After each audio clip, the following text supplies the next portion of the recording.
προσπαθούμε πολλά χρόνια να κάνουμε γνωστό το έργο που παράγει ο θεσμός.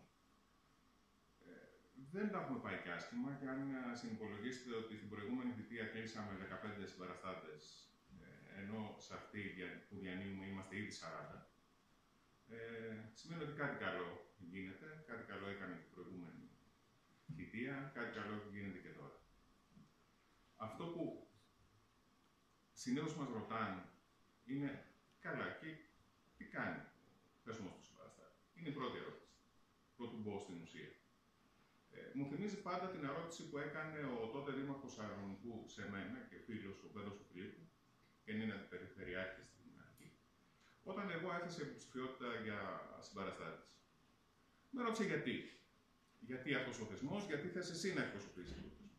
Η απάντησή μου λοιπόν ήταν ότι όπως περιγράφεται ο θεσμός και όπως λειτουργεί ο θεσμός σε όλη την Ευρώπη και στην Αμερική, αυτό που κάνει είναι να διεκδικεί τις καλύτερες δυνατές υπηρεσίες για το δημότη και τον πολίτη. Και όταν εκεί υπάρχει πρόβλημα, όταν ο δημότης συναντήσει ένα πρόβλημα, όταν ο πολίτης συναντήσει ένα πρόβλημα με την περιφέρεια, να μπορεί να απευθυνθεί σε κάποιον που θα του το λύσει, θα φροντίσει γι' αυτό, χωρίς να έχει την υποχρέωση να τον ψηφίσει μετά. Σπάει λοιπόν ένα πελατειακό καθεστώς που υπήρχε στη διοίκηση, απελευθερώνει δυνάμεις στην τοπική αυτοδιοίκηση και κρίνονται πια οι ασχολούμενοι με το συνολικό τους έργο και όχι με την πελατειακή σχέση. Θα μου πείτε ωραίο και σπουδαίο, και όμως αυτό ήταν και ένα σημείο αγκάθι στην προώθηση του θεσμού από πολλούς, κακή τη έννοια για μένα, αν θέλετε, ερετούς. Ένα από τα σημεία λοιπόν που συναντάω ο συμπαραστάτης στην καθημερινότητά του, αντιπαλεύοντας μια κακοδιοίκηση που εισπράττει ο δημότης, είναι αυτό της γραφειοκρατίας. Και είναι γιατί η γραφειοκρατία είναι το πιο ύπουλο χτύπημα που μπορεί να δεχτεί ο πολίτης. Γιατί είναι νόμος. Γιατί πολλές φορές είναι θεσμοθετημένη. Με ακριβή βήματα μάλιστα. Δίνοντας έτσι τη δυνατότητα πολλές φορές στον υπάλληλο να κρύβεται πίσω από αυτό και ο δημότης και ο πολίτης να μένει στην άκρη.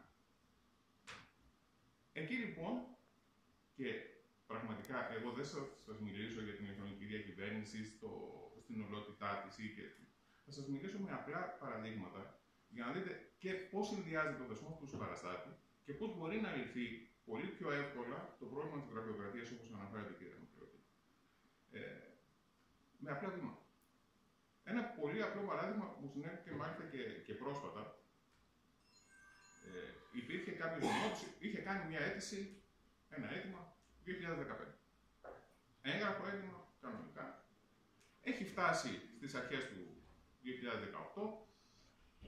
Έρχεται στο συμπαραστάτη, λέει: θέλετε κάτι? Εγώ έχω κάνει ένα αίτημα το 2015, δεν έχω πάρει καμία απάντηση. Αν μη τι άλλο, το αίτημά μου θέλω να εξεταστεί. Έχω απευθυνθεί στους αιρετούς, έχω βρήσει κατά καιρούς τους αιρετούς γιατί δεν γίνεται το αίτημά μου, αλλά δεν γίνεται και τίποτα. Απευθύνεται λοιπόν ο συμπαραστάτης της υπηρεσίας. Διαπιστώνω το εξής: ότι ναι, μεν είχε γίνει το αίτημα κανονικά, είχε πρωτοκολληθεί κανονικά, είχε χρεωθεί όμως έναν υπάλληλο, ο οποίος είχε συνταξιοδοτηθεί τους επόμενους 3 μήνες. Δεν είχε φροντίσει να μεταφέρει με κάποιο τρόπο όλο αυτό. Το αίτημα πάγωσε. Εξαφανίστηκε.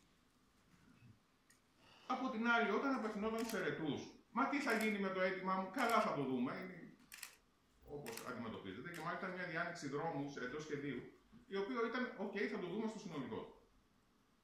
Ποια ήταν η λύση λοιπόν? Μέσα σε 3 μέρες, ο συμπαραστάτης κατάφερε να ανασύρει την αίτηση, να τη χρεώσει κανονικά εκεί που έπρεπε να χρεώσει. Και μάλιστα στις επόμενες 10 μέρες να περάσει και την Επιτροπή Ποιότητας Ζωής του Δήμου και το αίτημά του να προχωρήσει. Τι διαπίστωσε λοιπόν εκεί? Κάνοντας χρήση λοιπόν της ηλεκτρονικής διακυβέρνησης και στο σπάσιμο της γραφειοκρατίας, αν αυτό γινόταν με ηλεκτρονικό πρωτόκολλο και το ηλεκτρονικό πρωτόκολλο διακινούσε με μια δικλείδια ασφαλείας το έγγραφο, έχοντας τη δυνατότητα και ο ίδιος ο δημότης να βλέπει την πορεία της αίτησης, όχι μόνο δεν θα είχε γίνει το πρόβλημα, αλλά θα είχε γίνει πολύ πιο αξιόπιστος και ο Δήμος απέναντί του και η δουλειά του θα είχε γίνει στην ώρα. Αυτά λοιπόν ήταν ένα πολύ μικρό παράδειγμα για να σας δείξω τι σημαίνει, πως πολύ πιο εύκολα μπορούμε να σπάμε την γραφειοκρατία. Το δεύτερο σημαντικό παράδειγμα το είδαμε στην περιφέρεια Αττικής και μάλιστα το θυμηθήκαμε μιλώντας με την Περιφερειάρχη, την κυρία Δου. Τα περισσότερα έγγραφα πια έχουν ηλεκτρονική υπογραφή. Το έγγραφο από γραφείο σε γραφείο με τις πολλαπλές υπογραφές επάνω του που διακινείται, δεν υπάρχει κανένας λόγος να υπάρχει. Εκ του νόμου δεν υπάρχει κανένας λόγος να υπάρχει. Σήμερα λοιπόν θα μπορούσε όλη αυτή η γραφειοκρατία, αν συντονισμένα μπορέσουμε όλοι μαζί, να απαλλαγούμε. Θεωρούμε ως δίκτυο, και αν μη τι άλλο το έχουμε δουλέψει στην καθημερινότητά μας, ότι το νομικό οπλοστάσιο πια είναι αρκετά σημαντικό που να μας δίνει τέτοιες δυνατότητες. Σίγουρα ο θεσμός του συμπαραστάτη στάθηκε από την αρχή απέναντι στην γραφειοκρατία. Θα σας πω κάτι πολύ απλό. Γραφειοκρατία λέμε πάρα πολλά, πάρα πολύ. Γραφειοκρατία είναι να μην δέχεται κανένα υπάλληλο μια αίτηση. Και εκεί ήταν από τα πρώτα πράγματα που συνάντησα στη θητεία μου. Πήγε κάποιο δημότης στον υπάλληλο και είπε: κάνω μια αίτηση για να βελτιώσω, να μικρύνω τα τετραγωνικά που μου χρεώνεται το ΕΤΙΔΕ, τότε είχε ξεκινήσει. Και είπε ο υπάλληλος: όχι. Δεν τη δέχομαι την αίτηση. Γιατί δεν τη δέχεται την αίτηση? Γιατί ο ίδιος είχε κάνει ενυπόγραφα τα τετραγωνικά. Έπρεπε λοιπόν να ξεκινήσω, και καλυπτόμενος αν θέλετε και πίσω από ένα κενό νόμο που υπήρχε τότε, ήταν η γραφειοκρατία που είχε φτιάξει τότε το πλαίσιο. Να ξεκινήσει και να μου λες: OK, υπάρχει ναι μεν το κενό, υπάρχει ο νόμος που λέει ότι ο ίδιος έχει. Αλλά και υπάρχει ο νόμος που λέει ότι και εσύ θα δεχτείς οποιαδήποτε αίτηση, ό,τι και να σου ζητάει. Ό,τι και να σου ζητάει λοιπόν μια αίτηση θα τη δεχτείς. Αυτό λοιπόν ήταν πραγματικά η δουλειά που έκανε ο θεσμός του συμπαραστάτη, ήταν καθημερινή σε όλη την Ελλάδα. Και δεν είναι τυχαία η διασπορά που έχει σήμερα ο θεσμός, γιατί ο θεσμός ξεκινάει, αν θέλει, η παρουσία του συμπαραστάτη υπάρχει από την Αλεξανδρούπολη μέχρι την Κρήτη. Από την Κέρκυρα μέχρι τον Νότιο Αιγαίο. Και καλύπτουμε, θα σας τα πει και ο κύριος Αραπατζής, περιγράφοντας τους εγκλεγμένους και πού είναι, καλύπτουμε περίπου το 85% του πληθυσμού. Έχει τη δυνατότητα σήμερα να έρχεται στο συμπαραστάτη. Θέλω να κλείσω με δύο πράγματα. Το πρώτο, απευθυνόμενο στις φωνές που με ιδιαίτερη ευκολία θέλουν την κατάργηση του θεσμού ή το διορισμό του θεσμού.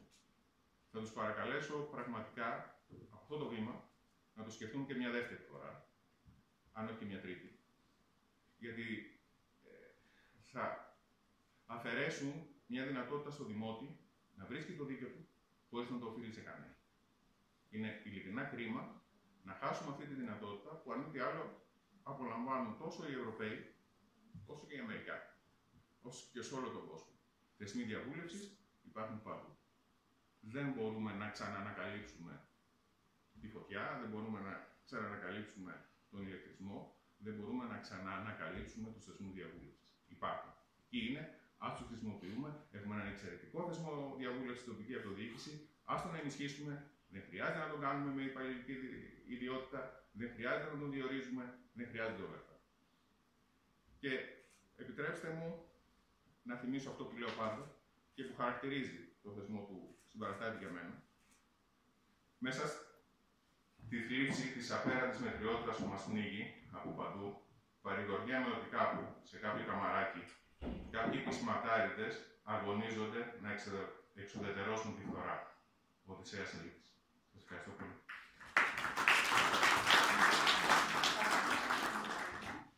Να με συγχωρέσει ο πρόεδρος του Συλλόγου Υπαλλήλων και τα μέλη